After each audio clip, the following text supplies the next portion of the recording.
Summer's supposed to be the easy season. So why are so many people quietly Googling a therapist between summer Fridays? Because more daylight doesn't fix the hard stuff. Sometimes it just turns the volume up. Grow does therapy differently. Grow connects you with thousands of high-quality licensed therapists across the U.S., offering both virtual and in-person sessions, nights and weekends. There are no subscriptions, no long-term commitments. You just pay per session. Grow helps you find therapy on your time. The therapist you want takes your insurance on Grow. Grow accepts over 125 insurance plans. Sessions average $21 with insurance, and some pay as little as $0 depending on their plan. Visit growtherapy.com/ACAST today to get started. That's growtherapy.com/ACAST. growtherapy.com/ACAST. Availability and coverage vary by state and insurance plan. Join me, Monica Reinagel, for a live taping of the Nutrition Diva podcast in Washington, D.C.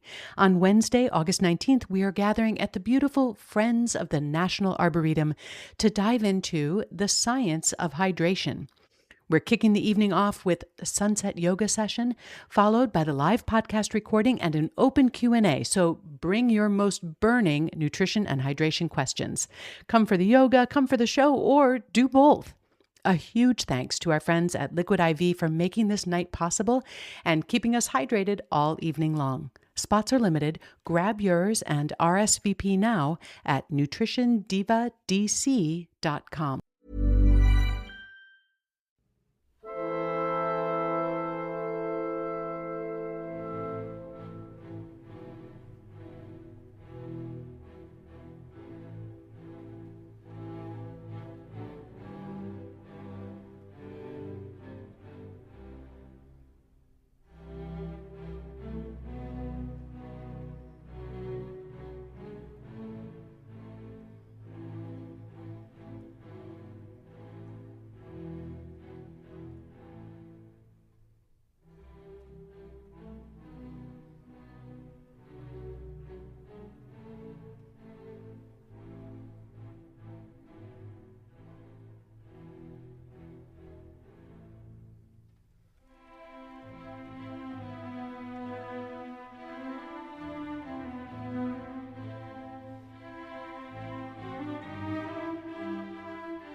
Hi there, and welcome again to the Explaining History podcast. Now, a few years ago, I had the great pleasure to interview, we did a two-parter interview, a brilliant historian, Gene Failser, on the history of California and the history of slavery in California, where when we talk about slavery, we talk about the Civil War. We think of the southern states on the other side of the country. Rarely do we think of California, but California has a far underexplored history of slavery. And the crossover that I'm going to talk about today is that moment of the establishment of the carceral state. Following the abolition of slavery, when actual chattel slavery becomes impossible, forced coerced labor is extracted from minority groups mainly through other means. And that's what I want to talk about today. And the issue of the carceral state in America is such a fundamental one to our sense of liberties and freedoms, and to the idea of human rights, so much touted by America and its allies, and yet the vast prison population in America, made up of large numbers of non-violent offenders and people caught by the Clinton era three strikes rules, now poses real challenges, I think, to um, America's claims to be a land of the free. But anyway, let's dive in. We're going to look today at Gene Fails's book, California, a Slave State. So it's chapter 13, and the chapter is called Except as Punishment for a Crime. Gene writes, in 1849, California had no state laws and collected no taxes. During the first 6 years of the gold rush, 4,000 new residents were murdered in California. 1,200 of them, mostly white and Latino men, were killed in San Francisco alone. And the mass Indian genocide went on. The genocide of Native American peoples in California was one of the most comprehensive, and the gold rush is largely the cause of the mass murder of native peoples and their lands. There are extraordinary numbers of genocide sites in California. The Daily Alta California complained, without money, we have no police, no organization for preventing and extinguishing fires, no jail, no courts for proper trial and punishment of offenders. Wealthy ranchers and vigilantes serve up justice with fists, guns, and ropes. Under U.S. rule, indigenous people lost the judicial protection of Mexican citizenship. Ranchers invented their own judicial codes and built their own pens on new estates to jail their own prisoners and compel them to construct fences and breed cattle. Due process was inconvenient. So 1849, obviously, this is a year after Mexico ceded California to the United States in the Treaty of Guadalupe Hidalgo. It's a year after gold was discovered in the 1848 gold rush, one of the most destructive moments in the history of California. And in 1849, the settlers actually write a state constitution applying for admission to the United States as a free non-slavery state. And that meant the kind of chattel slavery that you saw in the South, but it didn't cover the kinds of abuses that we were seeing as a kind of like a frontier society that's just been described there. And California actually becomes a state in 1850. So our starting point is at the kind of this sort of intersection of acquisition by America, of statehood, and this kind of rapacious kind of orgy of extraction of gold from California. Gene writes, gold dust and nuggets went to banks in the East and overseas, never remaining in San Francisco to pay for a new city or found a new system of justice. There were no sheriffs, police, or miners in the goldfields who were willing to protect the Mexican and Chilean miners when vigilantes stole their nuggets or gold dust, smashed their tools, or lynched them. Latinos knew that they were on their own. When a white miner broke into the cabin of a young Mexican woman, she stabbed him to death. She was seized by a white mob that chanted, "Give her a fair trial and hang her." The mob hanged her in Downville. San Francisco was crude and makeshift. The bay seeped into the town with tides and flooded the streets. The drinking water was putrid. Sanitation was non-existent. With few houses in the haphazard port city, new immigrants lived in tents and on chilly hills where ocean winds tore through the straits of the Golden Gate. For anyone that hasn't been there, it's quite often a cold, despite what the kind of what one imagines about California. It's quite a cold city. I have been there during when winds come in from the bay. I can imagine what it's like living there in a tent. With few houses in the Hapad port city, new immigrants lived in tents and on chilly hills where ocean winds tore through the straits of the Golden Gate. Wealthy residents had wildly prospered from Mexico's corrupt distribution of mission lands and paid no taxes to build the state. No other large city in the United States came into being as suddenly as San Francisco, yet the city was growing. The population of San Francisco was 1,000 in January 1848 and 25,000 in December 1849. So it's sort of as the kind of explosive growth rates that you would see in China during the 1990s. Meanwhile, no one was designing a municipal government. No one knew how to adjudicate crime and punish wrongdoers. The solution was to arrest wrongdoers and put them to work. And this is something we see time and time again through human history. The question of what are we going to do with this bunch of people? And the answer almost automatically is extract labour from them. When you look at the gulags before around 1924, these are just dumping grounds for political troublemakers as far as the Bolsheviks are concerned, until supposedly, the story goes, a prisoner called Naftali Frenkel saw the economic potential in mass incarceration and basically writes in the mid-1920s to Stalin saying, here's what you could do. The gulags transform in the 1920s and into the 1930s as sites of labour extraction.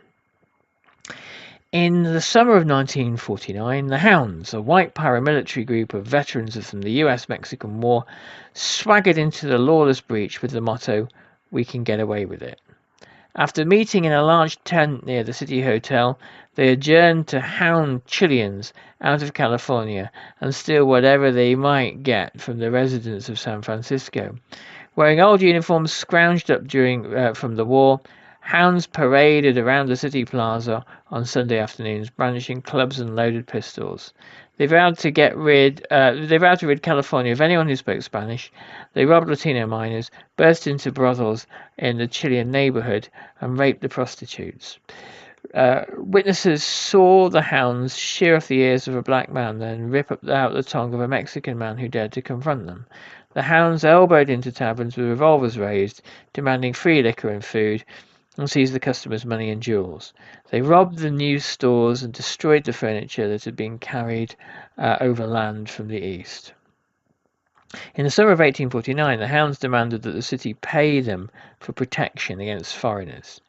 Chilean miner Vicente Perez Rosales wrote in his diary that the city was young, vicious, and shameless.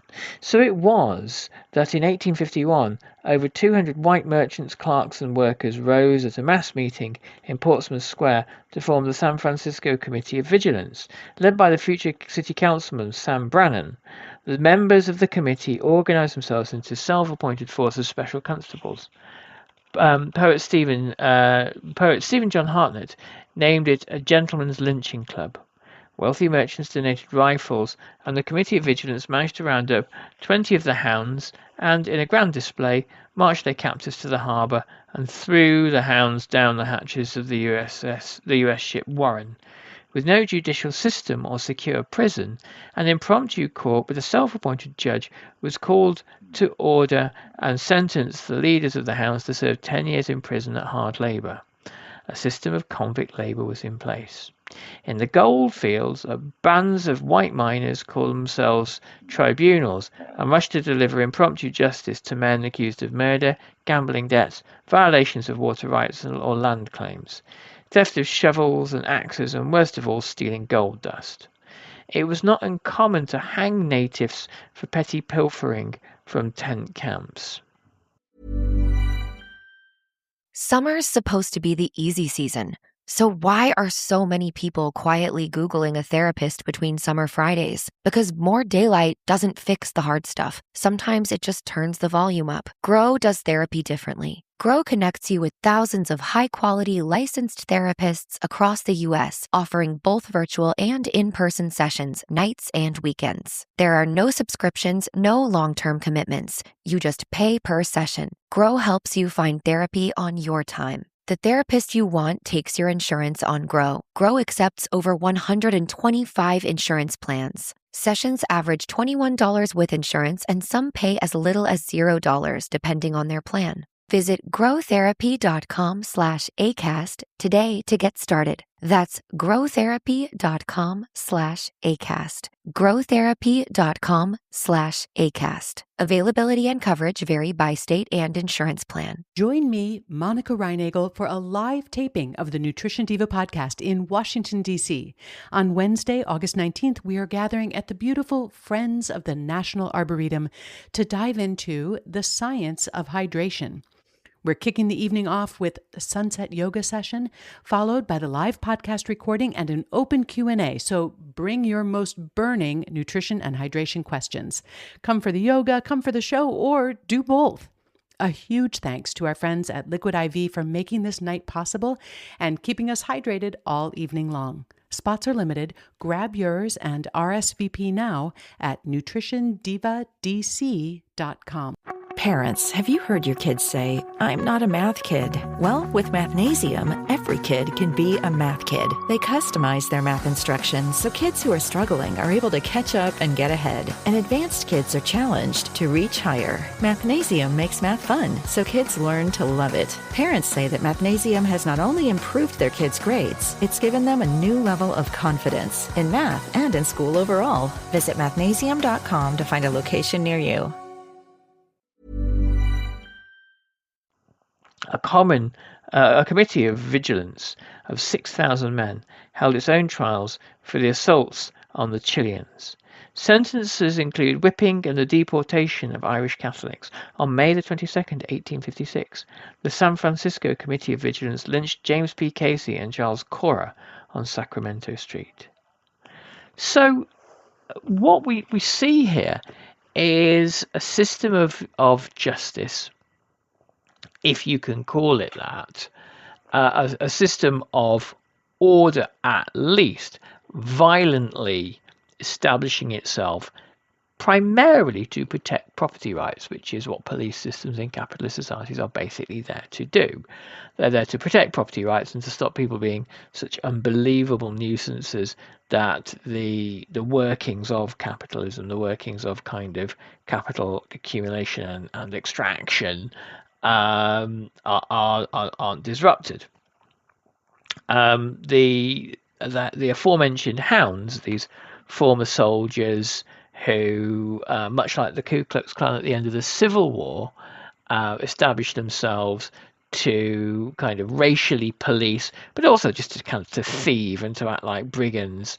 They finally get overthrown by merchants and townspeople.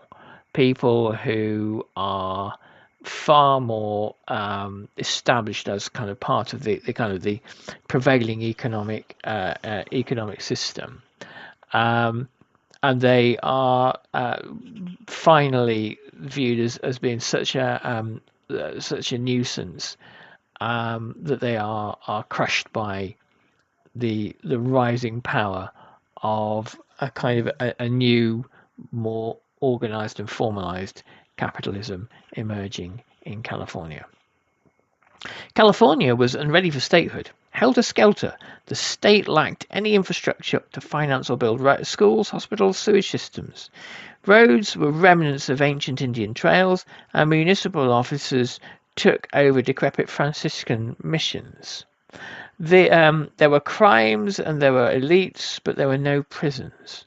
Led by the southern plantation owners and a motley assortment of merchants and miners. Of course, this is one thing that came up in my conversation with Jean previously, was that California is pioneered, the development of California is pioneered by former plantation owners, or existing plantation owners who've moved westwards. Led by southern plantation owners and a motley assortment of merchants and miners, the new legislature wrestled to write a vision of white justice into law and retrofit vigilante deeds into its codes. California began to look at unpaid convicts for a labor force to build public works projects, but as yet there was no pool of prisoners. California's first legislature delivered an organized system of mass punishment of penal slavery. Convict labor would pay for itself. It would also generate profit by leasing prisoners to new businesses. In the first contract, the state offered to build a penitentiary, pay for food, guards, clothing, and medical care for the prisoners, and pay the leasee $10,000 per month, and allow him to work the prisoners for his own profit. But first the convicts had to build San Quentin prison of Johnny Cash fame.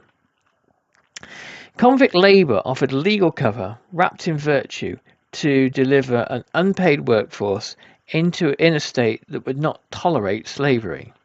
And this is the supreme irony, that the kind of slavery that it wouldn't tolerate, the kind of slavery that had been was the product of the very southern plantation owners that were now building the new California, was a kind of an agrarian slavery. It was a slavery that was in opposition to the North, a new capitalist, industrial capitalism. It's the wrong kind of slavery.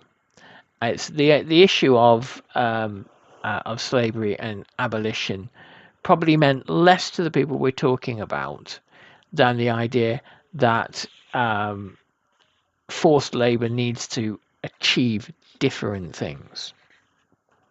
Convict labour offered legal cover wrapped in virtue to deliver an unpaid workforce in a state that would not tolerate slavery. Most new towns had only one or two rudimentary cells, often in the basement of the courthouse or even a school.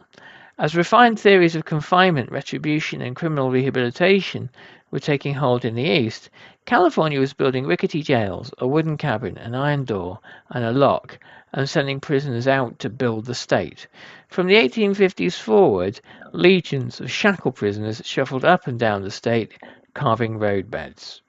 They broke granite boulders for government buildings, paved sidewalks, laid pipes for sewers and canals, and they built their own windowless prison.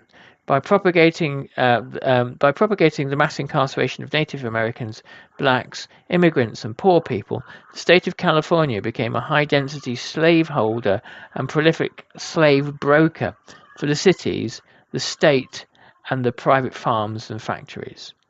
So it's a really attractive place to settle, to build a business, because of the abundance of free labor there. White settlers sought cooks and launderers. Ranchers sought field hands and cowboys for their vast land grants. The settlers began to kidnap native prisoners from local jails, legally available for forced labor under the 1850 Act for the government of protection of Indians. Urban gangs such as the Los Angeles Rangers, notorious vigilantes, became efficient employment agencies. They raided the jails and then leased Native American prisoners to businessmen and ranchers who agreed to provide food and shelter and guard the convicts in cattle pens. Money for the use of these early prison labourers was handed to a warden as a bribe, or it was sent to the state treasury as rent for a human being. Slavery. This is slavery. In Stockton, Sacramento, and San Francisco, merchants rented convicts from the town jails and locked them at night in abandoned ships or hulks. California had become a slave trader. The California penal system was built on the assumption that certain groups of people were inherently deficient, aggressive, undeveloped, and destined to a life of crime. In 1850, state prisoners were likely black, Indian, Chinese, foreign, and expendable. Arrested for violating the harmony and moral codes of the new towns, they were quickly charged and proven guilty by white courts. One of the key features of the parallel systems of criminal justice established in Nazi Germany. The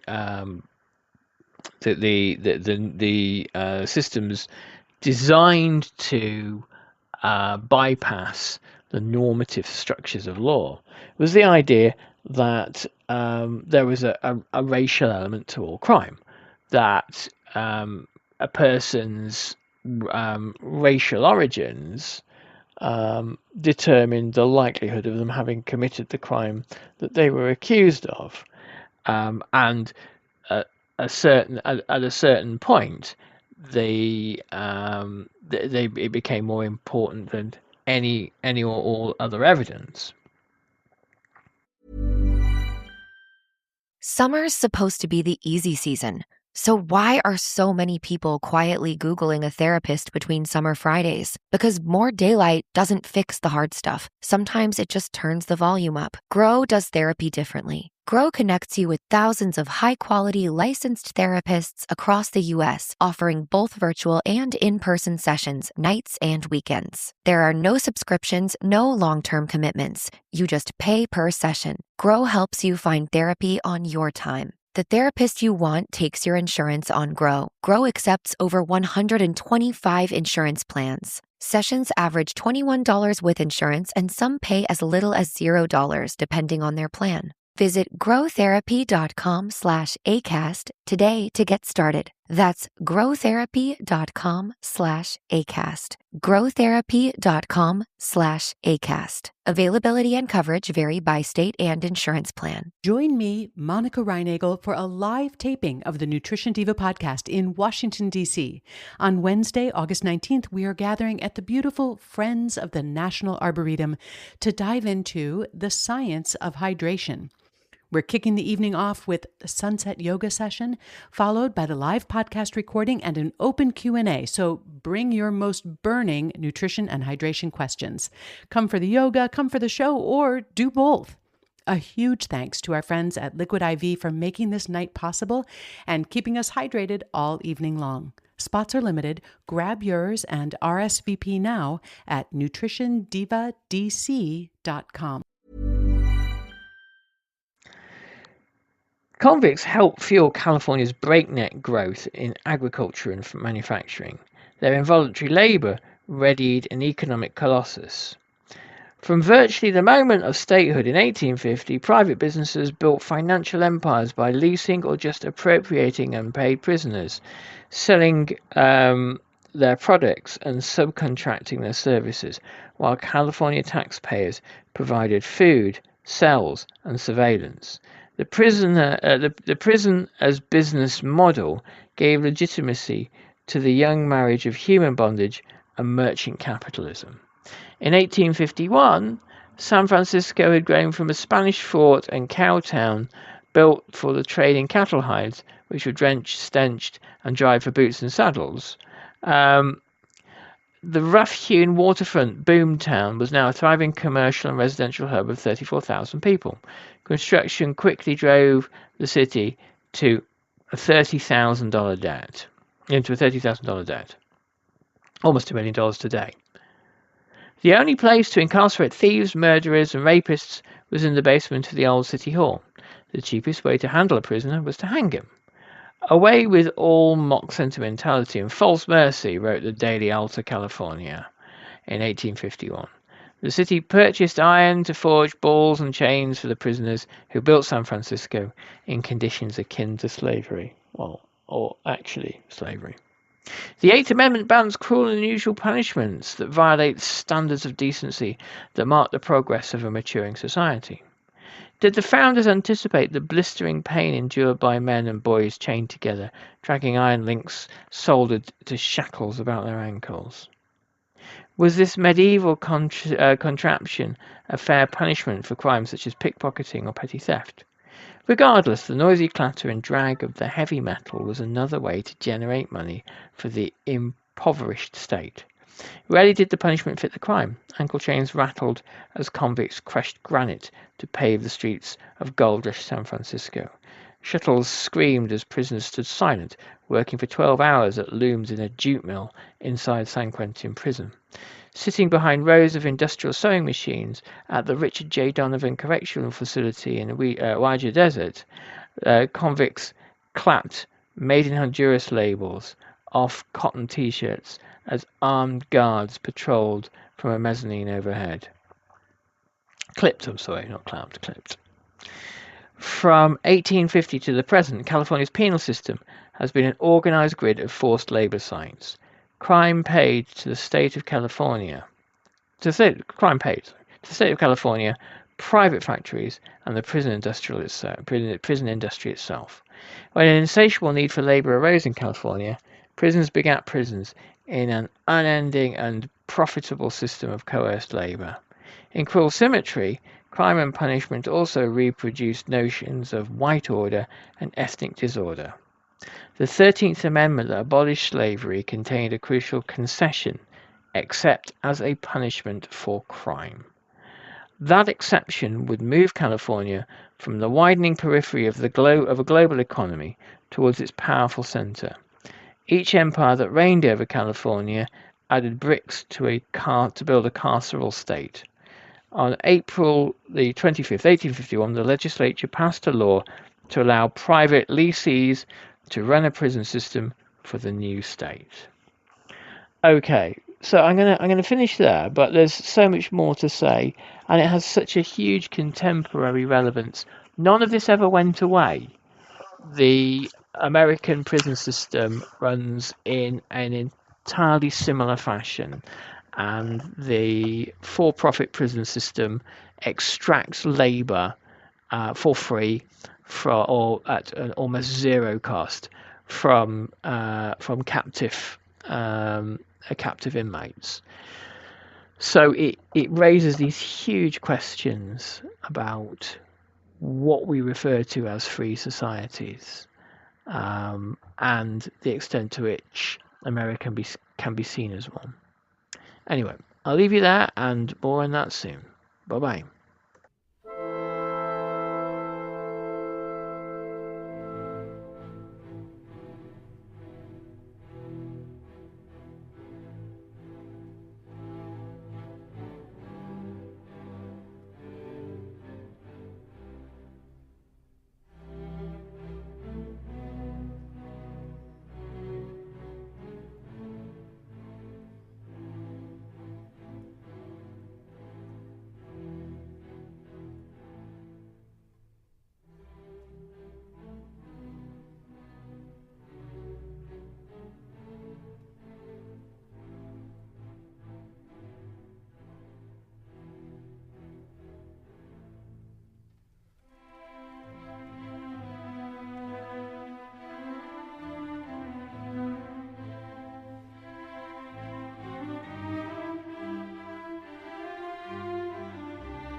Join me, Monica Reinagel, for a live taping of the Nutrition Diva podcast in Washington, D.C.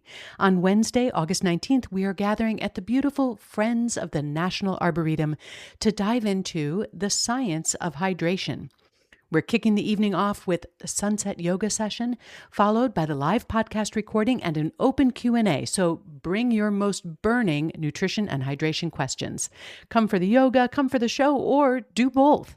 A huge thanks to our friends at Liquid IV for making this night possible and keeping us hydrated all evening long. Spots are limited. Grab yours and RSVP now at nutritiondivadc.com. Thank you for listening to this episode of Explaining History. This podcast is an independent production, and it's listener support that keeps these conversations going week after week. If you find value in the show, and want to help cover the costs of research and production, please consider making a contribution. You can join our community on Patreon or make a one-off donation. Just follow the links in the show notes for this episode. Every bit of support is truly appreciated.